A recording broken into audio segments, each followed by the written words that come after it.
Hello friends, welcome to my video. कैसे हैं आप सब? आई होप आप सब अच्छे होंगे और अच्छे से अपने एग्ज़ाम की प्रिपरेशन कर रहे होंगे। तो फ्रेंड्स, आज हम इस वीडियो में पढ़ेंगे सरनाम के बारे में। सरनाम क्या है और सरनाम के भेद क्या कौन कौन से हैं। तो जैसे कि हमारा चैनल है क्विक लर्न, तो हम सरनाम के बारे में एक क्विक रिवीजन करेंगे और अपनी एक शॉर्ट वीडियो में हम पूरे सरनाम चैप्टर को कवर करेंगे। तो चलिए स्टार्ट करते हैं आज की वीडियो। सबसे पहले आता है कि सरनाम है क्या। तो सरनाम वो शब्द है जो संज्ञा के स्थान पर प्रयोग किया जाता है। सरनाम वो शब्द है जो हम संज्ञा के स्थान पर प्रयोग करते हैं। सरनाम शब्द को हम किसके स्थान पर प्रयोग करते हैं? संज्ञा के स्थान पर प्रयोग करते हैं। फिर इसके बाद आता है कि सरनाम, जैसे फॉर एग्जाम्पल, जैसे हमने कोई एग्जाम्पल लिया कि राम स्कूल गया और वह पढ़ने लगा, तो यहाँ पर जो राम वह है वो राम की जगह प्रयोग हुआ है, तो वह क्या बनेगा? वह एक सर्वनाम शब्द बनेगा। तो इसी तरह सर्वनाम वह शब्द है जो संज्ञा के स्थान पर प्रयोग किए जाते हैं। अब इसके बाद नेक्स्ट आता है कि सर्वनाम के कितने भेद होते हैं। तो सर्वनाम के टोटल 6 भेद होते हैं। सर्वनाम के कितने भेद होते हैं? सर्वनाम के 6 भेद होते हैं। कौन कौन से?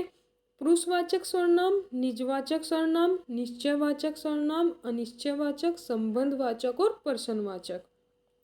तो सर्वनाम के टोटल कितने भेद हुए? सर्वनाम के टोटल 6 भेद हुए।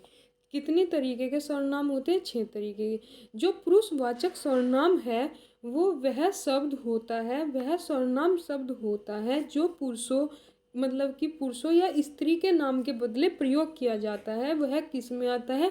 पुरुषवाचक सर्वनाम में आता है। जैसे कि इसके एग्जाम्पल दिए हुए हैं, मैं, तुम, वह, वे। इस तरीके से इसमें पुरुषवाचक सर्वनाम में मैं, तुम, वह, वे, ये किसका एग्जाम्पल है? पुरुषवाचक सर्वनाम का एग्जाम्पल है। लेकिन हमने यहाँ पर पुरुषवाचक सर्वनाम को भी डिफाइन किया है कि पुरुषवाचक सर्वनाम को भी डिवाइड किया है 3 पार्ट्स में: उत्तम पुरुष, मध्यम पुरुष और अन्य पुरुष। उत्तम पुरुष में क्या आता है? उत्तम पुरुष क्या होता है? उत्तम पुरुष में वक्ता या लेखक आते हैं। मतलब कि वक्ता मतलब जो बोलता है, जो कुछ बात कहता है, वो किस में आता है? वो उत्तम पुरुष में आता है। लेखक जो कोई बात लिखता है, कुछ चीज़ लिखता है, वो किस में आता है? वो भी उत्तम पुरुष में आता है। नेक्स्ट जो इसमें है वो है मध्यम पुरुष। मध्यम पुरुष क्या होता है? मध्यम पुरुष श्रोता मतलब कि सुनने वाला या फिर पढ़ने वाला। पाठक और श्रोता किस में आते हैं? मध्यम पुरुष में आते हैं। सुनने वाला और पढ़ने वाला किस में आता है? वो मध्यम पुरुष में आता है। अब मध्यम पुरुष में पहचान करने के लिए कौन कौन से शब्द होते हैं? तू, तुम, तुम्हें, ये किस में होते हैं? मध्यम पुरुष में होते हैं। मैं और हम, ये किस में होते हैं? ये उत्तम पुरुष में होते हैं। इसके बाद जो नेक्स्ट है वो है अन्य पुरुष, और जो अन्य लोग बच जाते हैं वो हमारे अन्य पुरुष में आते हैं। वे, यह, वह, ये सब किस में आते हैं? ये सब अन्य पुरुष में आते हैं। तो पुरुषवाचक सर्वनाम में क्या आता है? मैं, तुम, वह, वे पुरुषवाचक सर्वनाम होते हैं। पुरुषवाचक सर्वनाम के 3 भेद होते हैं: उत्तम पुरुष, मध्यम पुरुष और अन्य पुरुष। उत्तम पुरुष में कौन आते हैं? उत्तम पुरुष में लिखने वाला, लेखक, और वक्ता, बोलने वाला। फिर उत्तम पुरुष में जो सर्वनाम शब्द होते हैं वो मैं और हम होते हैं। इसके बाद जो है नेक्स्ट वो है मध्यम पुरुष। मध्यम पुरुष में कौन आते हैं? मध्यम पुरुष में श्रोता, सुनने वाले, या फिर पाठक, पढ़ने वाले आते हैं। और मध्यम पुरुष के सर्वनाम शब्द कौन से हैं? तू, तुम, तुम्हें, ये मध्यम पुरुष के सर्वनाम शब्द हैं। इसके बाद जो नेक्स्ट आता है वो है अन्य पुरुष, और अन्य पुरुष जो लोग बच जाते हैं वो अन्य पुरुष में आते हैं। और इसमें अन्य पुरुष कौन कौन से होते हैं? वे, यह, वह, इनका, ये सब अन्य पुरुष में आते हैं। इसके बाद जो नेक्स्ट है वो है निजवाचक सर्वनाम। निजवाचक सर्वनाम क्या होता है? निजवाचक सर्वनाम निज निजवाचक जो स्वर्णाम है वो स्वर्णाम का रूप होता है जिसमें हम खुद के बारे में, निज का मतलब है आप, अपने आप, मतलब खुद के बारे में जो बात की जाती है वो निजवाचक सर्वनाम में आते हैं।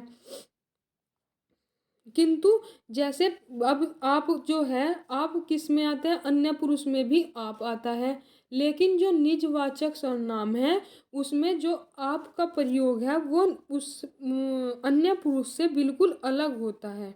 कैसे अलग होता है? यह कर्ता का बोध कराता है। मतलब कि जो निजवाचक सर्वनाम है यह कर्ता का बोध तो कराता है लेकिन वो खुद काम नहीं करता। लेकिन जो पुरुषवाचक में, अन्य पुरुष में आप आता है वो बहुवचन के लिए प्रयोग किया जाता है।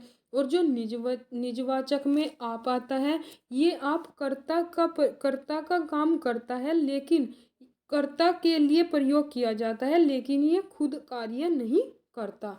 तो निजवाचक सर्वनाम में सर्वनाम शब्द कौन कौन से होते हैं? अपने, आप, स्वयं, ये निजवाचक में होते हैं। आपको मैंने यहाँ पर एक बात समझाई है कि जो निजवाचक सर्वनाम में आप है और पुरुषवाचक का जो भेद है अन्य पुरुषवाचक, उसमें जो आप है दोनों का प्रयोग अलग अलग है, क्योंकि अन्य पुरुषवाचक में जो आप है वो बहुवचन के लिए प्रयोग किया गया है और निजवाचक सर्वनाम में जो आप है वो कर्ता के लिए प्रयोग किया गया है, जबकि वो कार्य खुद नहीं करता है।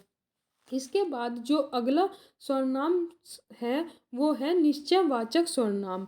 निश्चयवाचक सर्वनाम जिस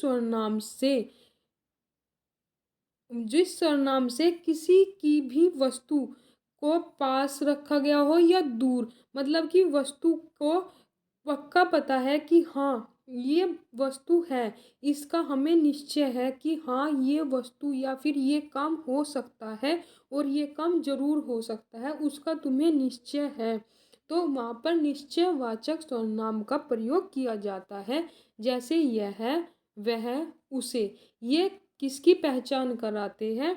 ये निश्चयवाचक सर्वनाम की पहचान कराते हैं। इसके बाद जो नेक्स्ट सर्वनाम है वो है अनिश्चयवाचक, जिसमें तुम्हें कंफर्म नहीं होता, तुम कंफर्म नहीं कर सकते कि हाँ ये काम हो सकता है, तुम सोचते हो कि ये काम हो भी सकता है, नहीं भी हो सकता है। तुम्हें किसी इंसान के बारे में पक्का नहीं पता होता, तुम कहते हो कि कोई आया है, लेकिन तुम्हें ये निश्चय नहीं है कि कौन आया है। अगर तुम कहते हो कि राम आया है तो ये निश्चय है कि हाँ वो ही बंदा आया है जिसके बारे में तुम बात कर रहे हो। लेकिन यहाँ पर अगर अनिश्चयवाचक आ जाता है तो तुम कहते हो कि कोई आया है लेकिन हमें इसके बारे में नहीं पता कि कौन आया है, तो कोई अनिश्चयवाचक है और वह आया है, या राम आया है और वह केले लाया है, तो तुम्हें राम के बारे में निश्चय है, तो ये किस में आ जाता है? निश्चयवाचक में आ जाता है। तो अनिश्चयवाचक और निश्चयवाचक में अंतर यही है कि निश्चयवाचक में तुम कंफर्म होते हो और अनिश्चयवाचक में तुम कंफर्म नहीं रहते। तो अनिश्चयवाचक के जो सर्वनाम शब्द है वो है कोई और कुछ। इसके बाद जो नेक्स्ट सर्वनाम है वो है संबंधवाचक सर्वनाम। संबंधवाचक में क्या होता है? वो सर्वनाम शब्द जो तुम्हारा किसी दूसरे व्यक्ति के साथ कोई संबंध को दर्शाता है। तुम्हारा किसी व्यक्ति के साथ कोई संबंध है तो वो किस में आता है? जिसमें कि एक सर्वनाम शब्द किसी दूसरे सर्वनाम शब्द के साथ संबंध स्थापित करे, वो संबंधवाचक सर्वनाम में आता है। जैसे कि वह कार्य न करे जो अच्छा न हो, वह कार्य न करे जो अच्छा न हो, तो वह कार्य का संबंध है जो अच्छा न हो के साथ, तो जो इसमें किसका काम करता है? संबंधवाचक का काम करता है। तो संबंधवाचक में क्या आता है? वह एक सर्वनाम का संबंध दूसरे सर्वनाम से दर्शाए, वह वाक्य संबंधवाचक सर्वनाम कहलाता है। वह कार्य न करे जो अच्छा न हो, तो जो, सो, जिसे, ये सब किसके, कौन से सर्वनाम शब्द है? ये सब संबंधवाचक सर्वनाम शब्द है। अब इसके बाद जो अगला सर्वनाम का भेद है वो है पर्सनवाचक सर्वनाम। पर्सनवाचक सर्वनाम क्या होते हैं? पर्सन करने के लिए जिन सर्वनाम का प्रयोग किया जाता है उन्हें हम पर्सनवाचक सर्वनाम कहते हैं, जिसमें किसी पर्सन पूछने के लिए कुछ बात कही गई हो, पर्सन पूछने के लिए कोई पर्सनवाचक शब्द का प्रयोग किया गया हो, वहाँ पर पर्सनवाचक सर्वनाम होता है। जैसे कि कौन और क्या, ये क्या दर्शाते हैं कि हाँ, किसी वाक्य में कोई पर्सन पूछा गया है, तो वो कौन सा सर्वनाम होएगा, तो वो होएगा पर्सनवाचक सर्वनाम। तो फ्रेंड्स, ये हमने आज पढ़ा सर्वनाम और उनके भेद। आई होप आपको ये इजीली समझ में आ गया होगा और अच्छे से आपने इसको पढ़ लिया होगा, और ये आपके एग्ज़ाम में बहुत बेनिफिशियल होगा और आपकी बहुत हेल्प करेगा। अगर आपको ये वीडियो अच्छी लगी होगी तो प्लीज़ वीडियो को लाइक करिएगा और चैनल को सब्सक्राइब करिएगा। मिलते हैं नेक्स्ट वीडियो के साथ, तब तक के लिए बाय।